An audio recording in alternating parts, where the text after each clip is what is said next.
Selamat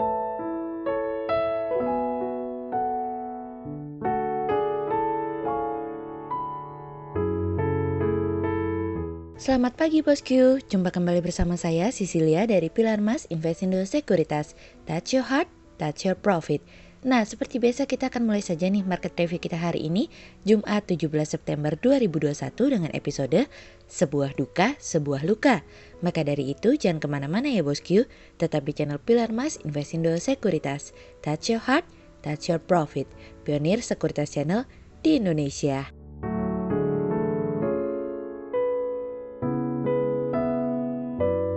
Seperti biasa kita akan mulai dari Global Economics Calendar. Ada berita dari US Initial Jobless Claims yang naik dari sebelumnya 312k menjadi 332k.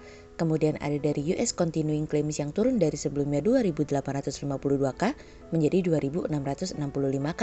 Kemudian ada dari US Philadelphia Fed Business Outlook yang naik dari sebelumnya 19,4 menjadi 30,7. Kemudian kita beralih ke corporate news. Ada berita dari PT Mahaka Radio Integrat Tbk atau MARI yang menyampaikan bahwa perusahaan saat ini terus fokus memperbesar dan mengembangkan aplikasi noise dari iQplus.info. Kemudian ada dari PT Humpus Intermoda Transportasi Tbk atau HITS yang meraih pendapatan sebesar 38,96 juta US dollar hingga periode 30 Juni 2021, turun dari 43,09 juta US dollar di periode yang sama di tahun sebelumnya dari iQplus.info. Kemudian ada dari PT Esler Group International Tbk atau RONY yang meraih pendapatan 1,23 miliar rupiah hingga periode 30 Juni 2021 naik dari pendapatan 793,14 juta rupiah di periode yang sama di tahun sebelumnya dari iQplus.info. Kemudian pada perdagangan hari Kamis tanggal 16 September 2021 IHSG ditutup melemah 0,2 poin atau 0,00% menjadi 6.109. Sektor teknologi, kesehatan, konsumer siklikal, konsumer non-siklikal, industrial bergerak negatif dan mendominasi penurunan IHSG kali ini. Investor asing membukukan pembelian bersih sebesar 355 miliar rupiah. Kemudian kita akan masuk ke market review kita hari ini. Cerita hari ini akan kita awali dari IMF punya cerita. Di tengah situasi dan kondisi yang penuh dengan tekanan muncul masalah baru dari sebuah lembaga keuangan internasional. Managing Director IMF Kristalina Georgieva dipanggil oleh World Bank kemarin untuk memberikan penjelasan terhadap penyelidikan laporan Doing Business yang dimana dalam laporannya mendorong posisi Cina untuk mengalami peningkatan dalam peringkat ekonomi. Georgieva sendiri tidak setuju dengan temuan tersebut karena laporan tersebut dibuat oleh perusahaan di luar dari World Bank. Pasalnya, World Bank mengatakan bahwa ada masalah etika yang sangat serius dalam penyelidikannya terhadap laporan Doing Business sehingga diminta untuk mengabaikan laporan pada seri tersebut. Dalam laporan 2018 yang dirilis pada bulan Oktober 2017, Cina seharusnya menempati nomor 85, bukan di sebelumnya yang berada di nomor 78 kata World Bank dalam rilisnya pada bulan September. Georgieva sendiri mengatakan bahwa dirinya tidak setuju dengan temuan dan interpretasi tersebut, di mana ada penyimpangan data dalam laporan Doing Business 2018 silam. Georgieva sendiri sudah mengatakan kepada Dewan IMF pada pertemuan Kamis kemarin bahwa dirinya sudah mengetahui bahwa laporan tersebut akan datang, namun Georgieva lebih memilih untuk bekerja seperti biasanya. Kementerian Keuangan Amerika langsung menyampaikan akan meninjau laporan tersebut. Hal ini dilakukan karena Amerika memiliki peran yang sangat besar dalam mengambil keputusan tersebut karena bobot suaranya sendiri yang cukup besar. Sejauh ini cukup banyak anggota parlemen yang menentang perluasan dukungan terhadap World Bank dan IMF. Bagi Kementerian Keuangan Amerika sendiri, mereka mengatakan bahwa ini merupakan temuan yang sangat serius sehingga tentu saja ini menjadi tanggung jawab untuk menegakkan integritas lembaga keuangan internasional. Juru bicara Dewan Keamanan Nasional juga mengatakan bahwa laporan tersebut akan menjadi meresahkan apabila tidak segera diselesaikan. Georgieva sendiri diperkirakan akan menyampaikan laporan dari World Bank pada semua staf IMF pada hari ini, Jumat 17 September 2021. Forum diskusi tersebut dilaporan untuk membahas prioritas kebijakan IMF menjelang pertemuan tahunan IMF dengan World Bank pada bulan depan. Kasus ini bermula sebetulnya pada tahun 2017 hingga 2018, di mana manajemen Bank Dunia kala itu diisukan dengan negosiasi yang sangat sensitif terkait dengan pemberi modal pinjaman, yang dimana saat itu Cina cukup khawatir terkait dengan hasil dari perhitungan ulang dari proses tersebut. Presiden Bank Dunia kala itu, Jim Yong Kim, berdiskusi dengan Georgieva karena tingginya tensi dalam perhitungan tersebut.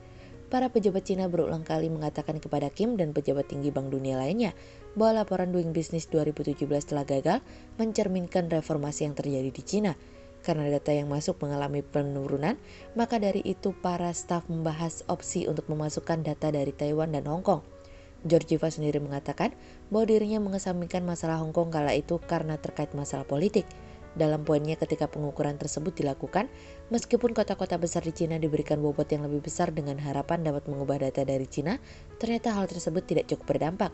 Oleh sebab itu para pejabat saat ini menyimpulkan bahwa indikator hukum merupakan alasan yang ideal kala itu untuk dapat mengubah penilaian Cina sehingga Cina dapat mempertahankan peringkat sebelumnya. Wilmer Hale, salah satu firma hukum, mengatakan bahwa tidak ada bukti bahwa Kim telah secara langsung memerintahkan perubahan data yang tidak sah pada data milik Cina.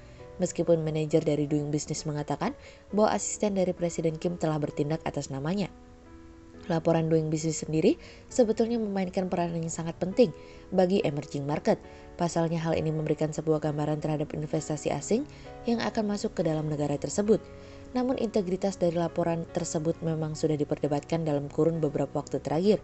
Dalam laporannya pada hari Kamis kemarin, IMF mengatakan bahwa dengan meninjau semua informasi yang tersedia hingga saat ini, termasuk temuan dalam tinjauan sebelumnya termasuk audit dan laporan bank yang dirilis kemarin atas nama Dewan Direktur Eksekutif, manajemen World Bank telah mengambil keputusan untuk menghentikan laporan Doing Business. IMF dan World Bank sendiri sebetulnya seringkali menghadapi masalah etika dalam bertahun-tahun lamanya. Hal ini yang menjadi perhatian terhadap pelaku pasar dan investor, sejauh mana independensi dari sebuah lembaga keuangan menjadi tolok ukur dan acuan bagi negara-negara lainnya. Kami melihat bahwa laporan yang diterbitkan oleh lembaga keuangan seharusnya merupakan laporan yang memang memberikan sebuah gambaran terhadap kinerja dari negara tersebut. Dan apabila laporan tersebut memang disalahgunakan, tentu hal ini akan memberikan kekecewaan khususnya terhadap investor. Namun sejauh mana data dan kepentingan dari data Doing Business itu digunakan, sejauh itu pula tampaknya beban yang ditimbulkan akan menjadi lebih besar. Semoga ada harapan yang lebih baik bagi lembaga keuangan untuk berbenah, karena laporan dari mereka tentu akan menjadi sebuah pandangan dan garis terhadap kinerja negara itu sendiri. Kemudian cerita selanjutnya datang dari New Hope. Peresmian pabrik baterai mobil listrik oleh Presiden Joko Widodo mendorong pergerakan saham emiten yang memproduksi komoditas nikel terus menguat. Selain itu, besarnya pasokan nikel Indonesia untuk pembuatan baterai litium yang menjadi bahan utama pengembangan mobil listrik menjadi trigger tersebut. Saat ini dapat dikatakan Indonesia sebagai salah satu rantai pasok terbesar di dunia. Namun di lain sisi kita juga perlu memiliki sumber daya yang memiliki daya saing tinggi dan bisa memanfaatkan tingkat komponen dalam negeri serta teknologi yang mendukung. Presiden Joko Widodo juga telah melakukan groundbreaking atau peletakan batu pertama pembangunan pabrik baterai kendaraan listrik di Karawang, Jawa Barat dengan nilai investasi pembangunan mencapai 1,1 miliar US dollar atau sekitar 15,95 triliun rupiah. Presiden mengatakan pembangunan pabrik baterai kendaraan listrik di tanah air merupakan wujud keseriusan pemerintah melakukan hilirisasi industri. Indonesia dinilai harus berani mengubah struktur ekonomi yang selama ini berbasis komoditas agar bisa menuju hilirisasi dan menjadi negara industrial yang kuat dengan berbasis pada pengembangan inovasi teknologi. Presiden mengungkapkan strategi bisnis besar Indonesia saat ini adalah keluar secepatnya dari jebakan negara pengekspor bahan mentah, melepaskan ketergantungan pada produk-produk impor dengan mempercepat revitalisasi industri pengolahan sehingga bisa memberikan peningkatan nilai tambah ekonomi yang semakin tinggi.